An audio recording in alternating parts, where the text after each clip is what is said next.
Yeah, look at this. Look at the snow effects. It's snowing. Yeah, you're gonna die. Yeah. Oh, look, I'm flashing cold. Yeah. Oh, no.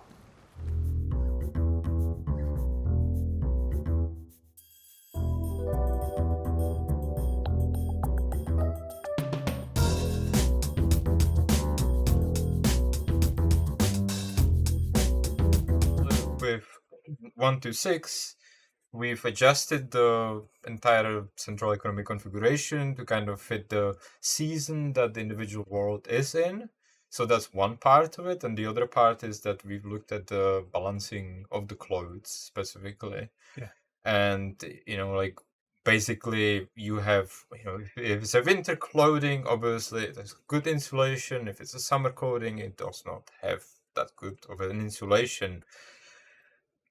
That is like, if you play on Livonia, you will prefer to wear this summer clothing, right? So you don't get sweaty and you lose too much water. Yeah.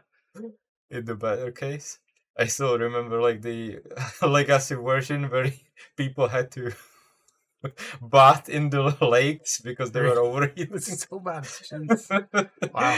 It's not gonna be like that, don't worry. But yeah, like basically it's important to keep an eye on your clothes that you wear, and we've tried to support that with, like, if you remember, like I think the hunting clothes are like a very good example, but we also have this patrol jacket, which is, a similar thing. It basically has like different colors, different variants, essentially, depending on like the season.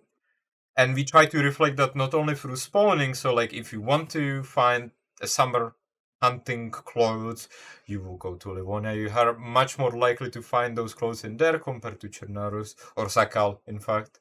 Yeah. I actually don't think that the summer hunting clothes even spawn on Sakhal. Right, really? Wow. Okay. So that's basically, we try to reflect it through the central economy, to what you find, but also through the stats. So like when you wear the summer hunting clothes, they are still fairly good when it comes to the cargo space, but they don't insulate that much, which is actually fine because, I mean, it's Livonia, it's a lot warmer compared to the winter hunting jacket, which obviously has good insulation, and if you try to wear it on Livonia, you will get overheated probably very fast, but on Sakhal, you'll be warm and fine. So I think that's like a summary of what we've done on the clothing when it comes to this. I mean, for some players, you could say it increased a lot, depending if you plan to utilize the boats, right? Like back in the announcement time, we choose not to talk about the boats at that particular time, so we were like zipped, But right now we can talk about the boats. I mean, obviously people have been already trying them on the experimental. So basically, if you are a user of a boat, like Sakhal, but to some extent also Chernarus, but Sakhal mostly will open quite a bit, right? That's certainly one big thing. The other thing is that I think we've recently talked about the ice shelves on the map, and for this blog post we've also like included like the more or less final numbers of like what's the landscape size and what's the total size including the ice shelves. So like you see the numbers. It's 83 and 105 square kilometers. So 83 kilometers was the actual land. Then including the ice sheets, it went from 83 to 105 kilometers, and then if you add in the water, what was it again? It was up here somewhere. There it is. There it goes to 236 kilometers squared, which is roughly near about the same size as Chernarus. Exactly the same. Oh, it's exactly the same. The map is the same size, actually. Wow. So like on Sakhal, like compared to Chernarus, it's mostly landmass. There's like a little bit of islands around, but like for Sakhal, the boats will be most relevant because there's like the main landmass, there is some secondary landmass, and there's like a lot of tiny islands around. And if you choose to live in a remote area, maybe build a base in there, the boat will be very useful. And like it will be like the map will open up suddenly if you choose to use the boats. I mean, you're up for swimming too, of course. Yeah, you might freeze. I wouldn't recommend that. it probably won't end too well, but you can give it a go. Yeah. And as well, the ice sheets, you will be able to walk on them, and like you'll be able to use them to travel as well. So like you won't have to just rely on a boat, for example. Of course, right? like the ice shows are definitely there because like we didn't really want to base the gameplay on the usage of the boats. We wanted to give like an alternative routes to make sure that players don't get like constrained to like few choke points. We wanted to make sure there's choices to make. So there is obviously like a choice to go through choke points. You may get shot in there. There's a choice of using a boat, like circumvent the entire area, just like be sneaky, go to a specific area from behind where people will expect you. Yeah. Or you also have a choice to traverse the ice plains. I mean, this like fairly expansive areas in there. You have to be lucky so the blizzard won't hit. This affects map makers more.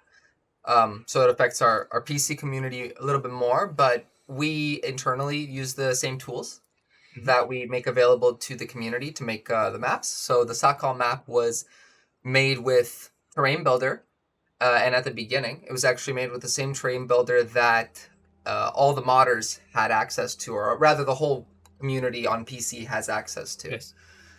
That tool was a little bit outdated, so we kind of dusted it off pretty early on in the development of Sakhal. It actually started near the end of last year, that we really took a long, hard look at the tool and decided if there was anything we could do to improve it. Yep. And over a few months, we ended up adding some new functionality, or rather improving some functionality, or in some cases re-enabling some functionality that wasn't quite working the way it was supposed to. The way we did this was with Florian and Adam. They compiled a list of changes, fixes they'd like to appreciate, the most disruptive stuff. The most disruptive stuff is definitely the stuff we prioritized. And so now we have this new terrain builder. Yeah, so we have this image here. Here you'll see something called the Library Manager. This Library Manager has a list of all the assets that you have kind of loaded in. So as you can see here, it has a bunch of chairs loaded in. Yeah. And it's actually a little bit annoying or rather a little bit difficult to navigate. Okay. And so one of the top requests, I think this one's coming specifically from Adam, is he wanted a search bar. So we added a search bar in the bottom left. Yeah. You can see there it says chair. And so if you type in the search term, it'll highlight only the assets that contain that string.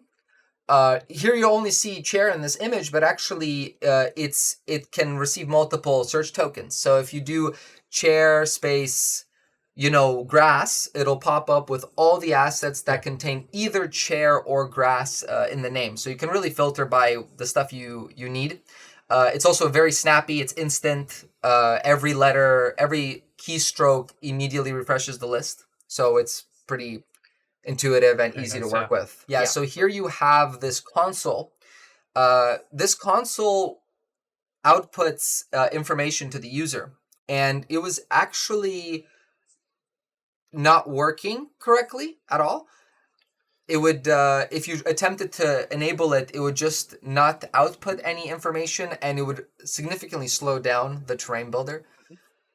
But that's been addressed, and now the console actually outputs a lot of log information. It does not significantly slow down terrain builder when you open it, so you can actually, use it. Oh, again, this is more for modders and people who work on maps. Yeah. But here you can see that we have a new option kind of at the bottom. It says convert exported textures into PA files, and then there's this new option called export batch count. So what does this mean? Basically, this step is when you create a map, you're always generating these surface masks and these tiles.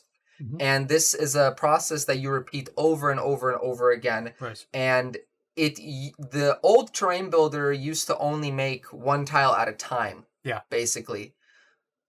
And when you have a big map, it takes very long, but there's no reason it needs to make one tile at a time. It could make multiple tiles at a time. And so we implemented this functionality, and we made it so that not only is it more efficient and faster to implement or to generate a tile, but now you can actually specify how many tiles at a time it'll kind of make. Right, okay. So here you see something that says export batch count 24. You can basically say, let's say that there are 100 tiles, or I guess in this case 96 tiles that you have to generate. If you set up a batch count of 4, you'll basically have 4 different processes, 4 different threads rather, running on your computer that will each be processing 24 tiles at a time. And if you have a really beefy computer like Florian, our artist, or rather map designer extraordinaire, has, then you can actually crank it up to having 24 separate threads all generating at the same time. So depending on your computer, you're going to be able to generate things much more quickly. Much more quickly. I mean, maybe around 3 times as quickly, depending. And because this is a operation that you have to perform so many times in a row, multiple times a day, it's going to really save you a lot of time, and it has really saved our team a lot of time. Modding community out there will be quite happy with these changes, right? And could make their process easier. Absolutely. I mean, Adam and Florian and everyone that kind of works with the map are very happy with a lot of these changes. These aren't necessarily the final changes that we'll make, but we definitely feel that at this point the terrain builder is in a stable enough of a place, it's usable enough to enable us to comfortably work on our existing maps. Great. Sorry? Will we venture out to the ice shelves? You can attempt it, yeah. I'm trying to see. I don't really want to... You can attempt it. Your heat buff is kind of gone. I don't want to swim. I do not want to swim. Let me see. We'll go down here a little bit, Chad, I think. I want to see if I can... think of that dock there. Can we make this? Oh, I don't know if we can make that. There we go. Oh, there we go. Yes. Well, goodbye my health. There we go. We are on. Are you gonna wring your clothes? Is it worth it to do that now? Oh, you know what? Well, that's only damp actually. This one's drenched already. Oh, but then because you take your clothes off to wring them. Yep. You're gonna get cold either way. So you have to make decisions. Do I stay cold from the water, or do I chance taking my clothing off, wringing them out, and I'm gonna get cold that way as well? Yeah. So you see, this is one of the things with these ice sheets, you could say, is that we got onto this one, but it's kind of cut off from everything else. So there's water there, there's water there, and there's water there. So it's like, do I chance trying to jump from here to here? You know what I mean? So it's like, I'm up onto this one. Yeah. Oh, okay. There we go. Okay, so that one was a bit too low, so we couldn't really vault up onto it, but there we go. So is everything drenched again now? Damn. Drenched. Yep. So you're going to be drenched. So if you want to take on these ice sheets. Yeah. The best way definitely is, just even by doing this, is like boat. Find a boat and use your boat. And the snow is incoming. Oh no. Oh no. Oh yes. Okay, great. Yeah, look at this. Look at the snow effects. It's snowing. Yeah, you're gonna die. Yeah. Oh look, I'm flashing cold. Yeah. Oh no. So I can technically just jump from here and then okay, in like that.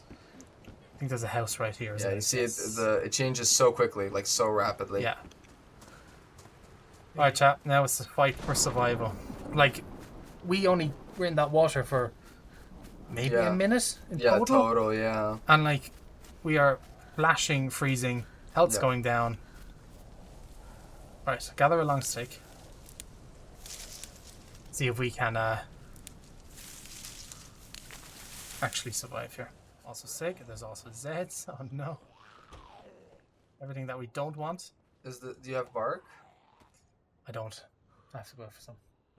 Unless I can find like some paper or something. You have Actually, any rags? I have a bandage. So the bandage should work. I think. Ooh. Yes. Ooh. Don't need too much. I'm hungry. Oh yeah, because it's only the stomach bug that'll make you throw Hopefully, up, yeah. right? We should just have a cold, so we should be okay. Popping on the multivis, and there we go. Nice, you did it. Look at that. Yeah, look at that. And this isn't even as intense as it can get. I think it can get more intense even. Probably. Like the yes, I think it can. The fog can increase. Yes, and a you're lot like more, and you can't see you just anything in can't see front of anything you. where you're going at all. It is pretty crazy. We really did get that. That was really good timing.